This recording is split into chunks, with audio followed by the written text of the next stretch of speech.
Good afternoon, everyone. It is 3:15 and we are going to go ahead and get started. So welcome to How to Stage Successful Online Events Using Theatrical Production Practices.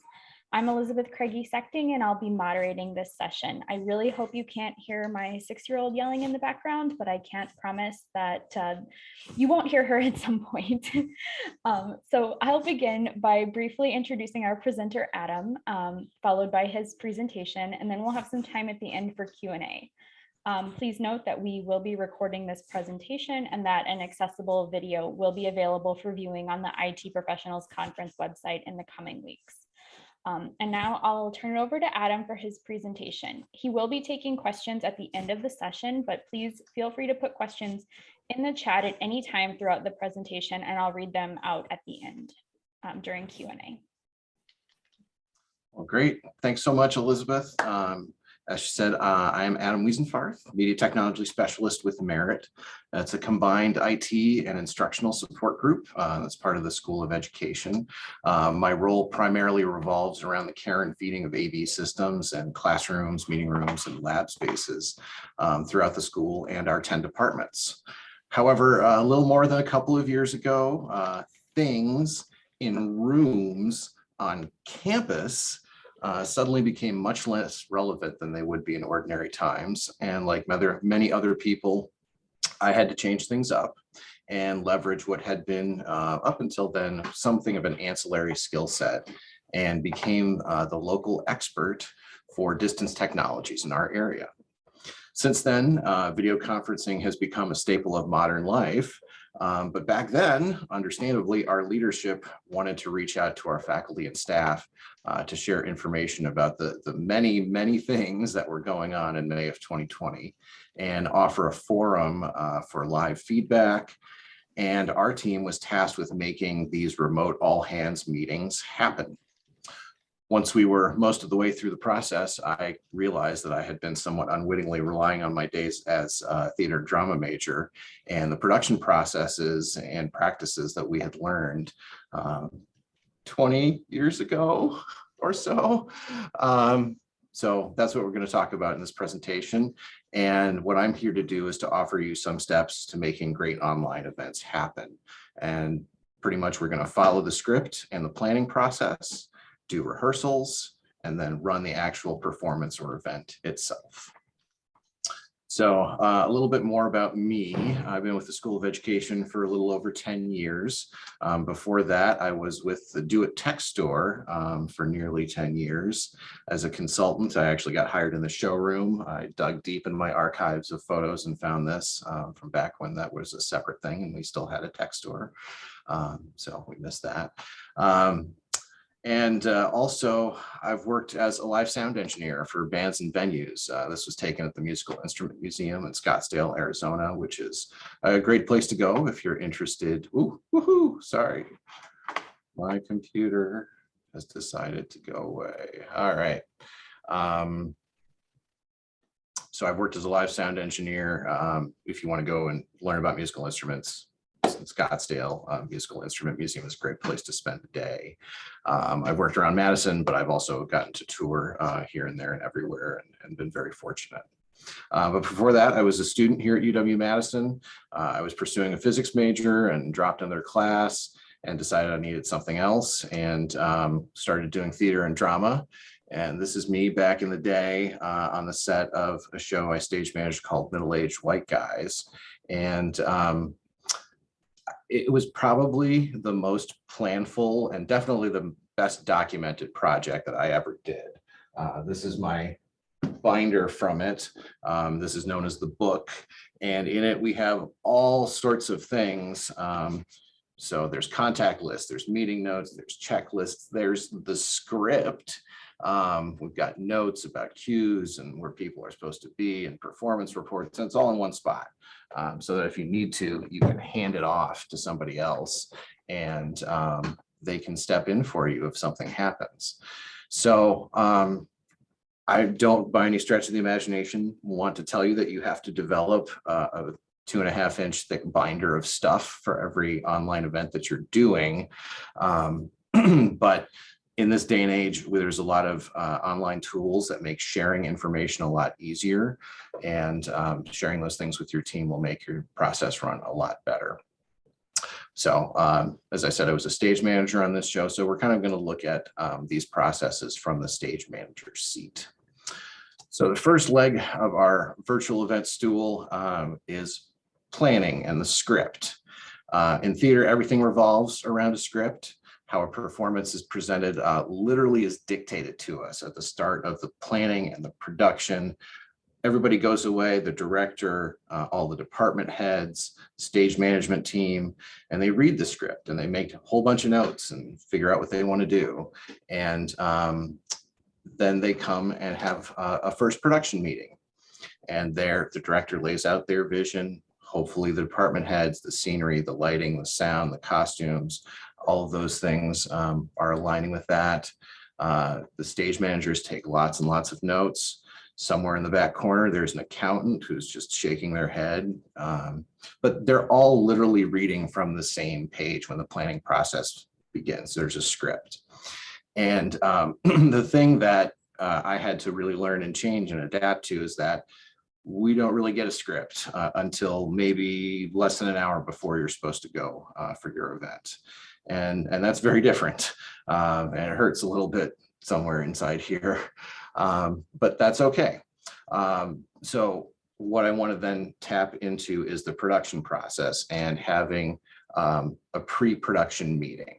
And there's some things you should look at during that meeting. What are the goals of your event? Why are we doing this? What kind of information do we want to send out? Is it really important that somebody in charge is doing this so that folks get it straight from the person who's making the decisions? Maybe that's a good reason. If you're having this conversation, you probably decided it's a good one, but you may want to make sure you can't just send this in a really well-worded 2-page email. How long are you having this meeting for? What's the timeline? Is it more than an hour? If so, why? Because it's really takes a lot to follow stuff online, and after more than an hour, it's really tough to do. But if you need to, do it. Who's going to speak? Who's presenting? Why are they there? What do they have to say? What are they bringing to this event? Who's your audience? How much do you want them to interact? Do you want them to submit questions ahead of time? Do you want to have interaction during the meeting? Do you want to do breakouts? Do you want to do Q&A through chat or through the dedicated Q&A function that you might find in the Zoom webinar or WebEx events? If you're doing breakouts, who's going to moderate those? Figuring all of these things out, assigning people to various tasks, making sure that you have enough people on your team to pull these things off. Oh, there's my notes. Sorry, everybody. You should talk about media. Oftentimes that's slide decks, PowerPoint presentations, like I'm bungling right now. Sometimes that's going to include video. It's going to include video that has audio, those kinds of things. Where are your presenters going to be? Do they have a standard internet connection that's pretty solid? Are they going to be on the road? Figure out some of those things where you can get backup things together. So there's lots of questions. And then what's the platform you're going to use? Hopefully something that meets all of the needs that are going to be coming around this event. If you haven't settled on a platform, go to your tech team. We took some time at the outset of this to go and road test all the platforms that were available to us, and got some recommendations back, and they were followed, which is really helpful. But the main thing that you should get out of your meeting is something that we call an outline or a run of show. And that is basically a list of who's going to be speaking, what their times are, anything that needs to happen. If you're going to put up slides, if you're going to take them down, if you're going to spotlight people, all of those sorts of things. And we put them in one document, and it's a living document. It gets added to as time goes on. So that's sort of what takes place of the script in our scenario here. And Another thing you should do is put together a contact list of all these people who are important to this process and this event, and make sure that you've got that accessible. Phone numbers, cell phone numbers are really helpful to track people down if you need to. So there we are with that. Now, I've been saying the word "we" quite a bit, and so it's probably a good time to talk about roles. And so, who do you need on your team? So I wanted to show you this diagram. It comes from an excellent set of training and materials that are put together by Local 251 of the International Alliance of Theatrical and Stage Employees Union, or IATSE, right here in Madison. And this is a training on putting on virtual events of all scales. And this is their ideal setup. And if you look at all the people they have in this room, I'm counting 11, not counting the people who are remote. And even if you take out all the camera operators and just have fixed cameras, you have 6. Now, their next slide is their real life setup, which I really love. And you'll also notice that since this is union, there is some refreshment to keep just you going. And I can attest, this is a fairly accurate depiction of how it can go. This is a view from our small studio in the teacher education building that we fitted up to be able to do online events from. So while you can do it all yourself, it's pretty stressful and pretty quickly becomes unmanageable. So as Del Preston said in that unforgettable classic film, Wayne's World 2, it takes 2 people to run a concert, one backstage and one out front. 2. One person alone cannot do this. And I contend that to put on high quality online events consistently, you really need 3 people. So I wanted to give thanks and a nod to Jody Moen and Martha Vukilic Austin from the School of Education's Communication and Advancement Office. They are the rest of my team who worked with for many, many hours. And we went through this learning process together, as did many other groups in campus and really all around the world, and have had to figure out lots of stuff together, and they've been really wonderful. So I wanted to at least give them a little note. And then I also want to thank Dean Diana Hess, with whom we worked very closely, and who understood the value of the need to have all of these all hands meetings, in addition to the many, many other communications that happened during the height of the time that we were spending at home. So here are some of what I consider to be the essential roles that you should have for your event. We've got more roles than there are people on the team, and this is a slice of them. When we did some post-event analysis after our all hands meetings, I counted up about 22 roles, various things I could nail down that somebody did.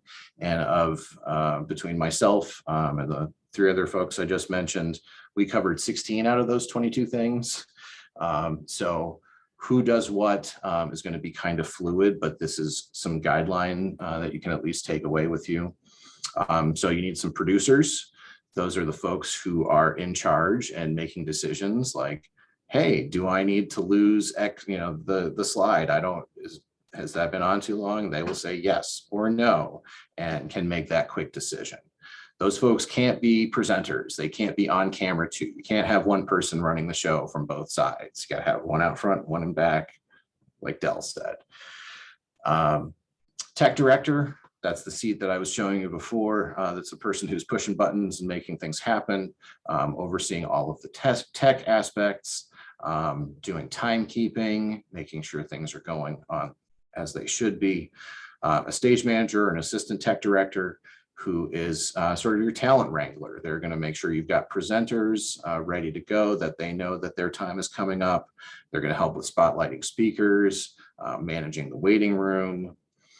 Playback operator, unlike what I'm doing here and pushing slides myself, you might want to designate, if you've got a lot of speakers and a lot of slide decks, to have one particular person do all of that so that they're sharing it the same way, it looks the same all the time, those kinds of things. Speaking of looking the same way, a graphic designer or video producer who can oversee the look of all of the presentations, make sure they're cohesive, that they work together. All those kinds of things are really important. And then an audience coordinator, somebody who is able to answer the questions, hopefully offer some quick tech tips, moderate question and answer time, take the best questions and relay them to the rest of the team, all of those sorts of things. And oh, we're missing thing. Oh yeah, the talent. The people who are actually doing the thing are very important to this too. And so we want to acknowledge that, but we're talking about the production end, but I want to make sure that they're in here too.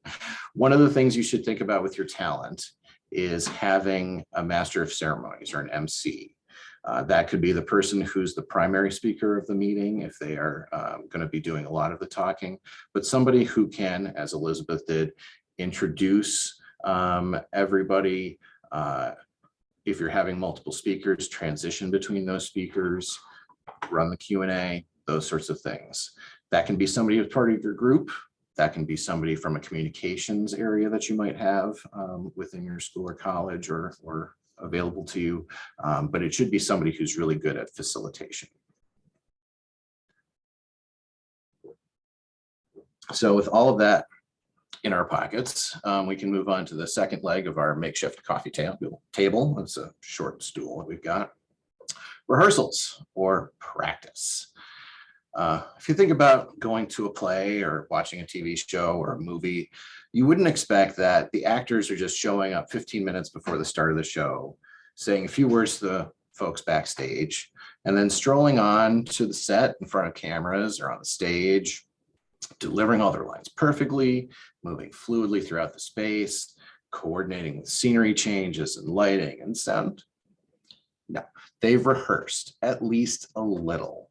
All of the late night shows, for instance, will do a run through a few hours before they actually bring in an audience. And Stephen Colbert is kind enough to show us this every so often. So they'll go through, run through the script, make changes, figure out things that aren't working and throw them out and make enough time. And then they do what's usually called a live to tape production. So pretty much what you see is what you get. Although, pro tip, every time, or not every time, most times you see some awkward cut to the band, that's an edit point. That's where they had to trim something and needed to do something else. And so they just cut over the band. So talking about rehearsals, I was going to say there's a smorgasbord, but it's really a full-blown buffet of different kinds of rehearsals. There's a lot of different types. I didn't include them all. Most of them are pretty self-explanatory. Combat and fight rehearsals or sword rehearsals are very detailed, take a long time. So for about every minute of stage combat you see on stage, they've probably rehearsed that for 10 to 20 to 30 hours. So it's a long time, a long amount of work. Previews, if you've ever been to a preview, are technically rehearsals. That's why they're cheaper. So it is conceivable that they could stop the show during a preview, but it doesn't happen very often. So as we were going through the process of putting on these online events, I was able to identify, oh, this is this kind of rehearsal, that's that kind of rehearsal. And what I would really recommend that you do is get together at least once a day or two, or hopefully a week before your event, if time allows, and do a Q2Q rehearsal. And sorry, there's a lot of text. It's the most that we got here. But basically get everybody together, make a time where all of your speakers can get together, make sure they can connect, figure out any tech issues, make sure you have somebody on your team connecting as a participant to see for sure what everybody else will be seeing through their user experience firsthand. Test your microphones. Please ask your presenters to use headphones. It is the best way to prevent feedback if you can. It's really very helpful. Make sure your backgrounds, your lighting look good, all that sort of stuff. And then just sort of walk through your run of show. figure out what transitions you need, what spotlighting you need to do. Make sure all of those things that you think are in the right spots are in the right spots. You might have a slide that stays up way too long. You might have to take that off for a little bit. So and the more you rehearse, the more people feel comfortable with what they're doing. It's a different medium, although we're a lot more used to it now, but it's really good to just get everybody together and be on the same page. And so take notes, add stuff to the run of show as you need to, and that's fine. This is also a really good time to start looking at backup plans. If somebody can't be there, or if somebody drops out in the middle of their presentation, who can take over? If you've got slides, have somebody else have them, who's not going to be the playback operator, who's not your tech director, or who's not the person running them. Sometimes presenters want to run their own slide, make sure somebody else has a backup copy of those. So this is a really good time to try and make those plans. Say, hey, would you mind taking over in case our main presenter isn't doing this? And you can iron that stuff out and have a backup plan. It really makes a big, big difference. The other thing after rehearsal, figure out what's missing. What don't you have? What do you need to be able to make this thing happen? Assign that to somebody, get a deadline on it, make sure that they're responsible and accountable for that. I know, it's been a while, but we're there. It's the time, it's showtime. So our performance day, our event day. There's not a lot I'm going to say because I'm running out of time, but the big thing to do is get there early. If you are the tech director, you probably want to get there about a half hour before the official event start.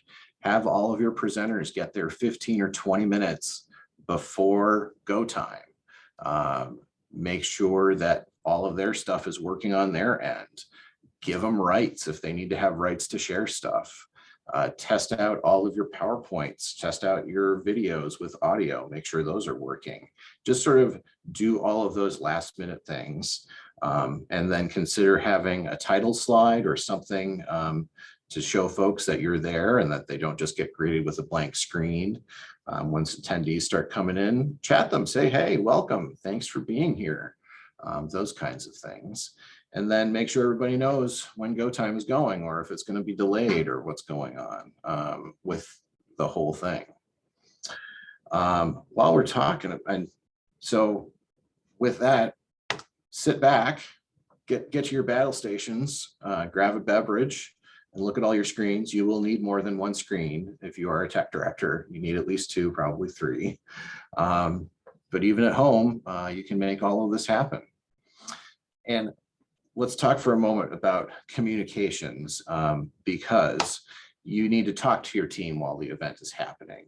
If you're in a theater, that usually happens on headset, and all of the folks who are doing things backstage are on headset and talking to each other and have a direct line to each other. And you need to do that too. In this world, I've gotten good results out of using Teams or any other instant messaging kind of platform, or using group text and texting all of your team, having all of those things, having all those folks right available to you. I don't recommend using whatever platform, Zoom mostly, probably, that you're using to do that communication, because the things that said backstage should stay backstage, and the audience doesn't need to know that. Your presenters probably don't need to know everything that's going on. So you're doing your show, things don't go well. That's okay, it happens. I mean, it's not really okay. Hopefully you've planned, but if something is not working, try and pivot to your backup plan. Get to that other person, have your MC move you on to the next speaker, figure out some way to just keep the thing going, and then do your best for whatever content is yet to come, and make that as the best possible presentation you can. Once you're done, go party. Pat yourself on the back. This is a great thing. You've done good stuff. but it's also a good time to take stock and really take a critical look at the event with your team, see what things worked well, see what things didn't, and make notes about those things and how you can improve them or how you can build on them. But do treat yourself to a celebration, because you'll have done a great job, and beware, because other people will come after you and say, we need to do online events and can you help us? And you'll have to say, yeah. So there it is. So there we are. Thank you so much for your time. I hope this has been useful to you. And I just wanted to wish you a good show. And the way we do that in the theater world is to tell you to break legs. So again, thank you very much. I'm happy to take your questions. Thank you so much, Adam. So now is the time for Q&A. So if you would like, you are welcome to unmute yourself and ask your questions directly to Adam, or you can type them in the chat and I will relay them.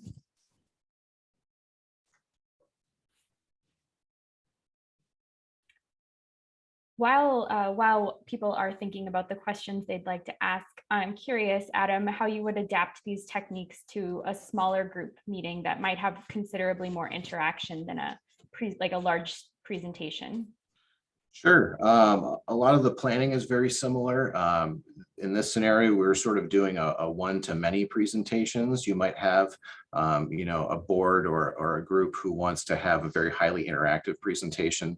So some of those resources that you would take to, looking at slides and media, you might move towards doing breakout rooms and facilitation of those kinds of things. But the planning process is pretty similar. It's just that you have to ask those questions early on and then start coming up with answers.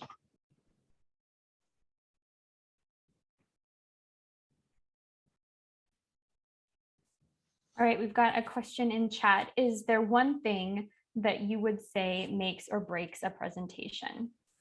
I think not being intentional about it. If you're going to have this meeting, have a reason for it and have some content ready to present. Folks who aren't doing that, it just sort of winging it, that is tends to be a waste of everybody's time. The other thing I will say, which is more of a hybrid meeting issue, is if have people in a group in a room and you have people online, and then the people in the room start asking to do different things than what you've practiced, then that can often cause tech issues. So we try and lock down the tech as best we can and sort of stay with the scope that we have established. All right, we've got a couple of other questions. So any suggestions for hotel facilities with multiple simultaneous events, but limited staff and limited AV control? Ooh, that's a tough spot to be in. So limited staff, limited AV control. Hopefully you can get the staff to at least turn on the AV for you, and you can plug in your laptop and make sure that works and make sure audio works as well that's coming out of it. Bringing as much as you can. The laptop, having your own laptop is a huge advantage. I've got a couple of Jabra pucks, Jabra Speak 710s, are great little wireless microphone speaker pucks, and you can pair two of them together, and those can pull you out of a pinch in many situations. The real key to doing like in-room AV and conferencing is you got to have one microphone input and one speaker output. If you try and add more of that with multiple computers, you're going to get yourself in trouble. All right, I think we have time for one more question. So there is a request for, do you have a gear suggestion list? And that might be something we could post on the IT ProConf website as a follow-up. Sure. And then the last question is, how would you suggest pivot in case presenters are having technical difficulties or unable to make the meeting on time, or even 5 or 15 minutes early? Yeah, that's a great question. So again, having a script, which is not a given, but as much as a script or an outline of what those comments are going to be that you can get from your presenters so that you can share with somebody else. And again, during that rehearsal, if there are critical speakers, critical messages that need to get out, those should be available to more than one person who can sort of pick those things up and run with the ball if that primary person is not available. And if it's not a critical thing, sometimes it's best to just move on to your next item. Well, thank you so much, Adam. Unfortunately, we have run out of time for questions, but I'm sure that Adam would be happy to answer any additional questions via email. We have one more session coming up today, and then don't forget there is also an optional in-person fun networking gathering event at the Terrace starting at around 4:30. So yep, thank you so much, everyone, and hopefully we'll see you at another session.